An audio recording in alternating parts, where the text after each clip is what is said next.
दोस्तों नमस्कार, मेरा नाम सोपाल सिंह राठौड़ है और मेरे YouTube चैनल पे आप सभी का हार्दिक स्वागत करता हूं। दोस्तों आज का विषय कुछ ऐसा है कि हर आदमी की सोच होती है शहर में रह के और गाँव का मज़ा लें, मतलब फार्म हाउस ख़रीदें, और फार्म हाउस की रेट काफ़ी कम रहती है तो हर आदमी का झुकाव उधर जाता है कि उस सस्ते की तरफ हर आदमी का झुकाव जाता ही जाता है। और फार्म हाउस लेना चाहिए, मैं ये मना नहीं कर रहा हूँ, लेकिन क्या होता है इसमें सबसे ज़्यादा दिक्कत हो सकती है।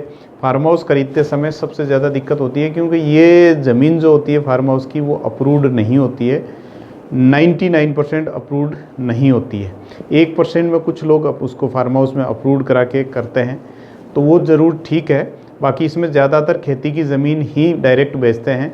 तो उसमें क्या रहता है कि उसमें पूरे डॉक्यूमेंट्स वगैरह और गवर्नमेंट में कोई चेक हो नहीं पाते हैं तो दिक्कत हो सकती है, और थोड़ा रेट भी सस्ता रहता है। अप्रूव्ड कराते हैं तो महंगा भी पड़ता है, बाकी अप्रूव्ड बहुत कम लोग कराते हैं। डेवलप ज़रूर करके बेचते हैं लोग, तो डेवलप करते हैं तो उस हिसाब से आदमी का मन भी ललचा जाता है उनको देखते हैं। तो अब इसमें क्या क्या चीज़ें अपने को ध्यान रखनी चाहिए, तो सबसे पहले अपने को आता है जो भी आप प्रॉपर्टी या जो फार्म हाउस आप ले रहे हैं उसके डॉक्यूमेंट्स, चेन ऑफ डॉक्यूमेंट्स आप ज़रूर देखें, क्योंकि जो प्रॉपर्टी ख़रीद रहे हैं वो किसके नाम है, इसके अलावा उस पर कोई लोन वगैरह तो नहीं चल रहा है, इसके अलावा वो किसी और को बेची भी तो नहीं है। इसके अलावा यदि अपन बात करें तो जितनी ज़मीन आपको दिखा रहे हैं उतनी ज़मीन मौके पे है कि नहीं है, क्योंकि कई बार कब्ज़ा पूरा होता नहीं है, ज़मीन डॉक्यूमेंट्स में ज़्यादा होती है, तो वो सारी चीज़ें अपने को देखनी चाहिए। इसके अलावा अपने को जमाबंदी निकलवानी चाहिए पटवारी से या लेखपाल से। कई जगह लेखपाल बोलते हैं, कई जगह पटवारी बोलते हैं, राजस्थान के अंदर पटवारी बोलते हैं। पटवारी से जमाबंदी या गिरदावरी या खतौनी या खेवट या ये जो है निकलवानी चाहिए। तो इनमें क्या होता है सारी डिटेल आ जाती है। लेटेस्ट आप निकलवाएंगे तो उसमें यदि कोई लोन भी ले रखा है तो वो भी क्लियरिटी आ जाएगी, किसी को बेच भी रखा है तो वो भी डिटेल आ जाएगी। तो अपने को ये सबसे पहला काम ही यही है, यदि फार्म हाउस की ज़मीन खरीदें तो उसके अंदर आप पटवारी से जमाबंदी ज़रूर निकलवाएं, उसमें पूरा रिकॉर्ड आ जाता है। इसके बाद यदि अपन बात करें तो ज़मीन आप जो खरीद रहे हैं कहीं वो SC ST की तो नहीं है, क्योंकि SC ST की ज़मीन आप खरीद नहीं सकते, जनरल कैटेगरी में नहीं खरीद सकते। SC ST के लोग वो ज़मीन ले सकते हैं, फार्म हाउस के लिए काम में ले सकते हैं, लेकिन जनरल कैटेगरी के अंदर SC ST की ज़मीन की रजिस्ट्री नहीं होती है, क्योंकि ये चीज़ें कई बार पता चलती है पैसा देने के बाद में। हर आदमी क्या करता है, सस्ती दिखती है तो साई तुरंत दे देता है। दूसरा, जो आदमी बेचता है वो भी यही चाहता है कि मेरे को जल्दी से जल्दी कुछ बुकिंग अमाउंट मिल जाए, पैसा मिल जाए। कई लोग पैसा लेके रवाना भी हो जाते हैं, क्योंकि इसके अंदर कोई कंपनी के नाम तो होता नहीं है। 99% जो फार्म हाउस होता है वो सीधा किसान से सीधा रजिस्ट्री होता है। अब आता है, मान लीजिए आपने ज़मीन फाइनलाइज कर ली, रजिस्ट्री करवा ली। अब रजिस्ट्री के बाद में भी कुछ काम रहते हैं जो बहुत ज़रूरी होते हैं इसके अंदर, फार्म हाउस की ज़मीन के अंदर। यदि आपने रजिस्ट्री करा ली तो उसके बाद में उसका आपको नाम हस्तांतरण या म्यूटेशन जिसको अपन बोलते हैं वो आपको करवाना ज़रूरी होता है, क्योंकि वो सरकारी रिकॉर्ड में ज़मीन जिसके नाम ऑलरेडी पुरानी है उन्हीं के नाम रहती है। आपके रजिस्ट्री में नाम चढ़ गई लेकिन सरकारी रिकॉर्ड में ज़मीन नहीं चढ़ती है। तो ये सबसे ज़्यादा ध्यान देने वाली बात है कि लोग क्या करते हैं, ज़मीन लेके रजिस्ट्री कराने के बाद में फ्री हो जाते हैं, लेकिन रजिस्ट्री के बाद में भी काफ़ी बड़ा काम बचता है जो अपने को कराना बहुत ज़रूरी होता है। पैसा बहुत कम लगता है, ये वैसे देखा जाए छोटा है, लेकिन ये बहुत बड़ा काम होता है। कई बार इसमें दिक्कत हो सकती है आने वाले समय के अंदर। और बाद में यदि करवाते हैं म्यूटेशन या नाम हस्तांतरण तो उसमें चार्जेस भी ज़्यादा लगते हैं। इसके अलावा यदि आपने वो ज़मीन ले रहे हैं उससे पहले कुछ चीज़ें और देख सकते हैं आप। आसपास के एरिया में आप घूम के उस ज़मीन के बारे में पता कर सकते हैं, उसमें कोई विवाद तो नहीं है, कोई आपसी भाईबंधों का या और कोई बंटवारे का या कोर्ट स्टे का या और किसी को बेच तो नहीं रखी है। क्यों आसपास के लोगों के पास आप 2 से 3 बार जाते हैं, कोई भी ज़मीन अपन लेते हैं, प्लॉट भी लेते हैं, तो अपने को कम से कम 2 बार तो देखना चाहिए। 2 से 3 बार देखते हैं तो अपने को कई चीज़ें क्लियरिटी हो जाती है।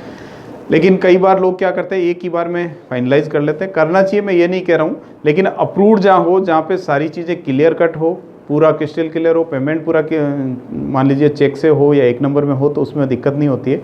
लेकिन फार्म हाउस वगैरह में इनमें जो पेमेंट होता है वो 50% या 50 से भी कम चेक से रहेगा आपका, बाकी आपको नगद देना रहता है। नगद का वैसे लीगली लेन देन नहीं है, लेकिन अब क्या करें, इसके अंदर DLC और बाज़ार रेट में आज के टाइम में काफ़ी डिफरेंस है, इसी वजह से लोगों को लेना पड़ता है। इसके अलावा जो फार्म हाउस अपन ले रहे हैं वहाँ पे पानी है कि नहीं, पानी का लेवल अपने को चेक करना चाहिए। वहाँ वो ज़मीन है वो उपजाऊ है कि नहीं है।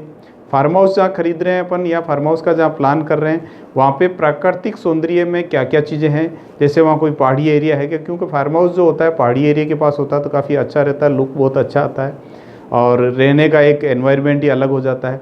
ग्रीनरी वहाँ कितनी है, हरियाली कितनी है, मतलब वो ज़रूरी है देखना। आसपास में यदि हरियाली अच्छी है तो वहाँ अपने को प्लान करना चाहिए। इसके अलावा यदि कोई डैम है वहाँ या कोई तालाब है अच्छा शानदार, तो उसके आसपास भी यदि अपन फार्म हाउस प्लान करें तो वो बहुत ज़्यादा बेटर रहता है। इसके अलावा आसपास में सुविधाएं क्या है, वहाँ से कनेक्टिविटी है कि नहीं है। और जो सबसे मेन पॉइंट था वो मैं बताना रह गया था, मेन जो पॉइंट होता है वो आता है कनेक्टिविटी का। जिस जगह अपन फार्म हाउस खरीद रहे हैं या फार्म हाउस की जो ज़मीन खरीद रहे हैं वहाँ पे रास्ता है कि नहीं है, क्योंकि इन ज़मीनों में रास्ते की बहुत ज़्यादा दिक्कत आती है कई बार, क्योंकि सस्ती इसी वजह से बिकती है क्योंकि कोई ना कोई यदि प्रॉब्लम रहती है तो वो ज़मीन सस्ती बिकती है। इसके अलावा कुछ चीज़ें जैसे ज़मीन के अंदर पहले भी मैं कुछ बता चुका हूँ, कहीं वो ग्रामदान की ज़मीन नहीं है, मंदिर माफ़ी की ज़मीन नहीं है, तो उनमें क्या रहेगा, आप रह तो सकते हैं फार्म हाउस में, दिक्कत नहीं होती है, लेकिन वो नाम ट्रांसफ़र में या इनमें कई चीज़ों में दिक्कत आती है, रजिस्ट्री नहीं हो पाती है। तो इन चीज़ों का हमेशा ध्यान रखें और फार्म हाउस लेने से पहले ये सारी चीज़ें अपने को जानना बहुत ज़रूरी होता है।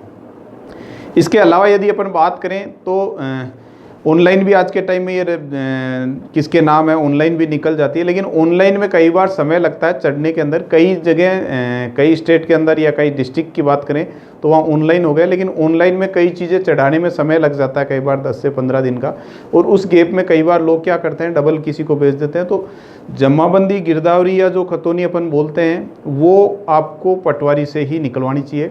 इसके अलावा पटवारी से उस ज़मीन का नक्शा ज़रूर निकलवाएं और उससे वेरीफाई करवा लें, क्योंकि वेरीफाई में कोई ज़्यादा फीस नहीं लगती है। पटवारी 1500 से 2000 रुपये के आसपास फ़ीस लेता है, लाना ले जाना आपको उसको रहता है उस जगह, लेकिन वहाँ वो नक्शे के हिसाब से आपको ज़मीन बता देगा कि यही ज़मीन है। कई बार क्या होता है लोग दूसरी ज़मीन दिखा के और बेच देते हैं, तो ये चीज़ भी ध्यान रखने की है, क्योंकि ये फार्म हाउस की जो सस्ती के चक्कर में हर आदमी पड़ता है। हर आदमी देखता है कि कम पैसे में बड़ी ज़मीन मिल जाए या बड़ी जगह मिल जाए, और सोच होती भी है, हर आदमी मानव नेचर है ये तो इस चीज़ का अपने को ध्यान रखना चाहिए।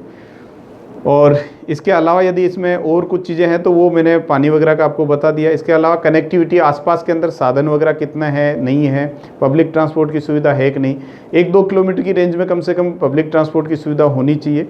कई बार कई जगह ऐसा होता है जहाँ नहीं होती है, और वैसे फार्म हाउस पे अधिकतर 99% लोग खुद के व्हीकल से ही जाते हैं, या शहर में जिनका मकान है वो थोड़ा सा गांव के या शहर के बाहर में लेना चाहते हैं, तो गांव का मज़ा लेना चाहते हैं, तो वो सारी सुविधाएं आपको पब्लिक ट्रांसपोर्ट हो तो थोड़ा सा ठीक रहता है। और इसी तरह आप इन चीज़ों का ध्यान रखते हुए अपने मतलब पैसा बचा सकते हैं, कहीं पैसा आपका गलत जगह नहीं जाए, ये पूरा आप ध्यान रख सकते हैं। दोस्तों, आप मेरा ये वीडियो देखा इसके लिए आपका बहुत बहुत धन्यवाद, आपका हार्दिक आभार। यदि इस वीडियो में आपको थोड़ा बहुत भी अच्छा लगा तो इसको शेयर ज़रूर करें, क्योंकि शेयर वही करते हैं जो लोगों की केयर करते हैं, और किसी न किसी का पैसा बचता है। और मेरा उद्देश्य यही है कि लोगों का पैसा, जो कमाई का पैसा है या आपकी ज़िंदगी की गाड़ी कमाई का पैसा है, वो कहीं गलत जगह नहीं जाए, और शेयर ज़रूर करें। दोस्तों, इसी तरह आप स्नेह बनाए रखें। दोस्तों, आप स्वस्थ रहें, आप व्यस्त रहें और आप मस्त रहें।